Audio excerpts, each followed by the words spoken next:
Bonjour à tous, je vous salue avec le salut de l'islam. Assalamu alaikum wa rahmatullahi wa barakatuh.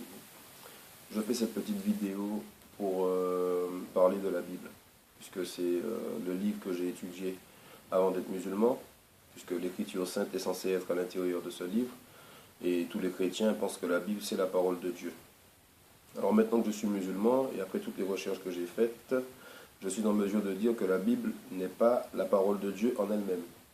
Ça veut dire que la Bible contient une bonne partie de livres et de choses annoncées qui semblent être la parole de Dieu, comme le Coran le confirme, puisque Dieu nous dit dans le Coran qu'il a révélé les psaumes, qu'il a révélé la Torah et qu'il a révélé l'Évangile. Maintenant, le problème qu'il y a avec la Bible, c'est que si c'est la parole de Dieu, on doit être sûr de l'authenticité de celle-ci. C'est-à-dire qu'on doit être sûr de qui l'a écrite, on doit être sûr de comment elle a été écrite, et on doit être sûr que c'est Dieu qui a révélé ce qui a été écrit dedans. Voilà. Donc là, je vais vous montrer rapidement quelques versets qu'il y a dans la Bible, mais surtout des paragraphes qu'ils ont mis en écrivant la Bible. Donc je vais commencer par le tout début de la Bible, juste à l'ouverture de la Bible. Voilà, donc j'ai ici la Bible, une Bible, les Saintes Écritures, traduction du Monde Nouveau. Donc je vais ouvrir au tout début, la première page. Voilà, donc vous avez ici les Saintes Écritures, traduction du Monde Nouveau, traduite d'après le texte révisé de l'édition anglaise de 1984. Donc ils le disent bien, traduite depuis le texte révisé de l'édition de 1984. Ça veut dire qu'en 1984, il y avait déjà une édition autre que celle-ci, et qu'ils ont révisé le texte. Donc si la Bible c'est la parole de Dieu, si on croit les chrétiens, la Bible c'est la parole de Dieu peut-être, mais en tout cas elle est révisée, ça veut dire qu'on l'a revue, ça veut dire qu'on a mis à notre façon ce qu'on voulait dedans. C'est ça que ça veut dire, réviser. Dans certaines autres Bibles, vous verrez avec parallèle. Ça veut dire que l'homme y a mis sa propre interprétation, donc ça ne devient plus la parole de Dieu une fois que vous la changez. Ensuite il marque, mais l'hébreu, l'arabéen et le grec ont été régulièrement consultés. Ce qui veut dire que ils consultent les anciennes écritures, mais qu'ils ont mis un peu ce qu'ils voulaient dans cette Bible. D'accord? Puisque la Bible, c'est un ensemble de 22 000 rouleaux, ils n'ont pas pu tout mettre dedans. Donc ils ont mis un peu ce qu'ils voulaient. La preuve, c'est qu'on a découvert d'autres évangiles. Il n'y a pas que l'évangile de Marc, de Luc, de Matthieu et de Paul. Il y a l'évangile de Judas, l'évangile de Thomas, l'évangile de Barnabé, l'évangile de Marie-Madeleine, d'accord? Le livre d'Enoch, toutes ces choses, on n'a pas mis dedans. Parce que l'Église a considéré tous ces évangiles comme apocryphes. Ça veut dire qu'elle ne considère pas que ça puisse rentrer dans la parole de Dieu. D'accord? Donc il faut le savoir pour les chrétiens qui pensent qu'il n'y a que 4 évangiles. Donc je vous ai lu le tout début de la Bible. C'est la première page de la Bible, les 5 Écritures, traduction du Monde Nouveau. Donc vous n'aurez pas ça dans toutes les Bibles, mais en tout cas dans celle-ci, c'est une édition de 1987 qui est clairement dit dessus, traduite, donc les Saintes Écritures, traduites d'après le texte révisé de l'édition anglaise de 1984. Ça veut dire que le texte a été révisé, a été revu. D'accord? Bon, ils vont vous dire qu'ils l'ont traduit pour que ce soit plus compréhensible. Mais bon, si Dieu s'adresse à des hommes et qu'il révèle un livre, c'est pour que ça soit suffisamment compréhensible. C'est ce que je pense. Ensuite, mais l'hébreu, l'araméen et le grec ont été régulièrement consultés. Donc, ils vous informent, entre autres, que vous n'avez pas le texte original ici dans la Bible. D'accord? Vous avez un texte qui a été révisé d'une part, depuis l'édition de 1984, et vous n'avez pas un texte original. Ça veut dire que le grec, c'est pas en grec la Bible, c'est traduit en 2000 langues. Vous n'avez pas le grec, sauf si vous parlez grec. On ne parle plus grec aujourd'hui. Donc vous n'avez pas l'authenticité de la parole. Ensuite, là on était au début de la Bible. Maintenant on va à la fin de la Bible. La Bible est assez ancienne, donc il y a quand même certaines choses qui sont intéressantes dedans. Là on va à la fin de la Bible où ils ont fait un tableau. Voilà, table des livres de la Bible. Je ne sais pas si vous arrivez à le lire. Table des livres de la Bible, dans lesquels ils ont répertorié tous les livres qu'il y a dans la Bible. Donc de la Genèse jusqu'à la Révélation. Donc cette Bible contient à peu près 66 livres. D'accord?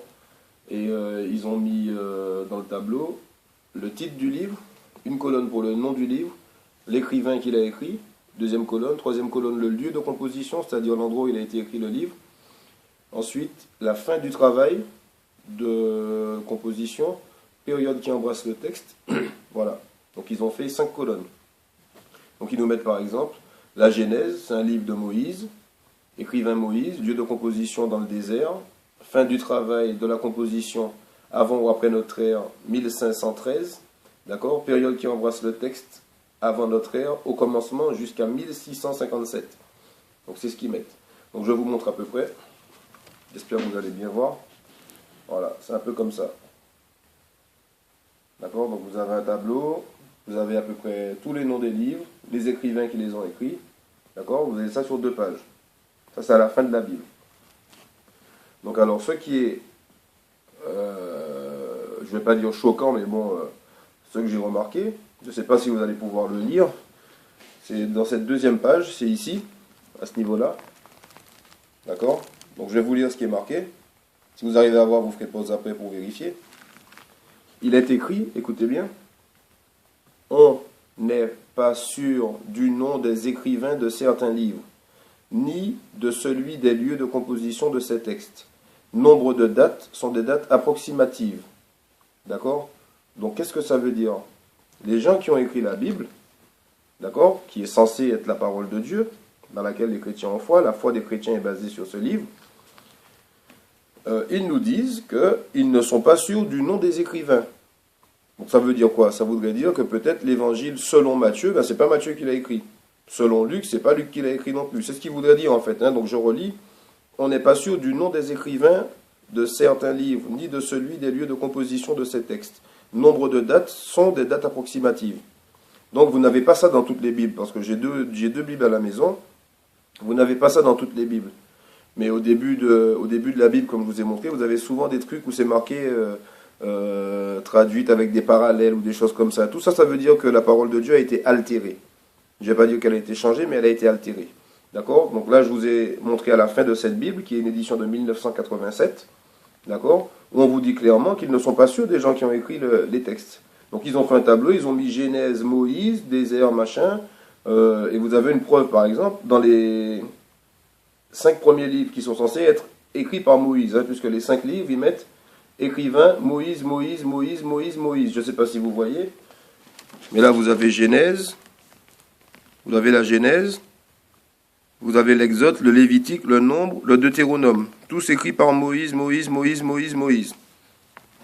Le problème qu'il y a, c'est que quand vous lisez la Bible, et que vous allez dans Deutéronome, au chapitre 34, qui annonce la mort de Moïse, comme j'ai dit dans une de mes vidéos précédentes, il n'est pas possible que Moïse ait écrit le livre de Deutéronome, parce qu'il raconte dedans où il est mort, comment il est mort, et pratiquement pourquoi il est mort. Et si vous mourrez, vous ne pouvez pas écrire un livre pour dire je suis mort dans tel endroit et personne ne sait où est caché mon tombeau, par exemple.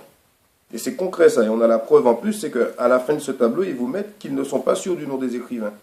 Donc voilà, je voulais interpeller l'attention des chrétiens là-dessus, puisque moi-même j'étais chrétien, et grâce à Dieu j'ai été guidé vers l'islam, qui, je le rappelle, est la soumission à la volonté de Dieu. Donc tout chrétien qui suit la Bible, parce que la Bible n'est pas la parole elle-même de Dieu, mais elle contient la parole de Dieu, puisque Dieu nous dit dans sa dernière révélation, qui est le Saint et noble Coran, qu'il a fait descendre la Torah et l'Évangile. Donc ça voudrait dire quoi? Que certains des livres qui sont dédiés à Moïse contiennent une partie de la vérité.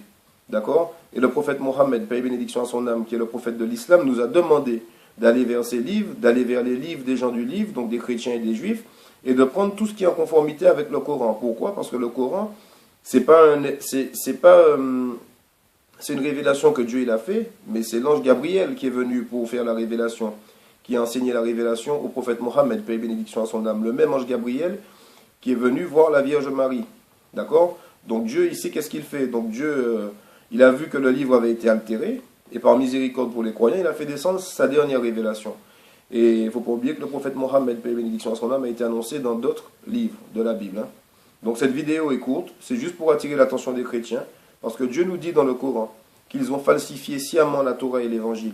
D'accord? Donc les chrétiens qui sont nés, c'est sûr, l'écriture de la Bible a commencé en l'an 300. Donc on est en l'an 2000 aujourd'hui, ça va être difficile à un chrétien, même un prêtre qui a fait 100 ans d'études ou 50 ans de prêche, il ne sait pas que la Bible a été falsifiée.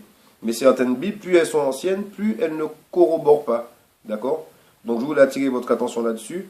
Et toujours pour revenir au même conseil que j'ai donné dans mes autres vidéos. Sauvez vos âmes avant qu'il ne soit trop tard. Achetez un Coran. C'est la parole de Dieu, le Seigneur de l'univers, celui qui a créé la terre et les cieux et tout ce qui existe entre eux. Ça ne vous engage à rien. Sauvez vos âmes parce qu'il y a la vie dans l'au-delà. L'au-delà a été prouvé scientifiquement. Ne perdez pas votre temps sur terre, car Dieu va nous demander des comptes rudement. D'accord? Profitez pendant que vous avez du temps pour rendre gloire à Dieu. Profitez pendant que vous avez du temps pour remercier Dieu pour toutes les bonnes choses qu'il vous a données, pour toutes les nourritures qu'il vous a données, pour tous les fruits et légumes qu'il nous a donnés, pour les animaux qu'il nous a soumis, pour la pluie qu'il fait descendre du ciel, qui sans elle, personne ne peut vivre. Gloire et pureté à Dieu, le Seigneur de l'univers. Alhamdulillahi Rabbil Haramin.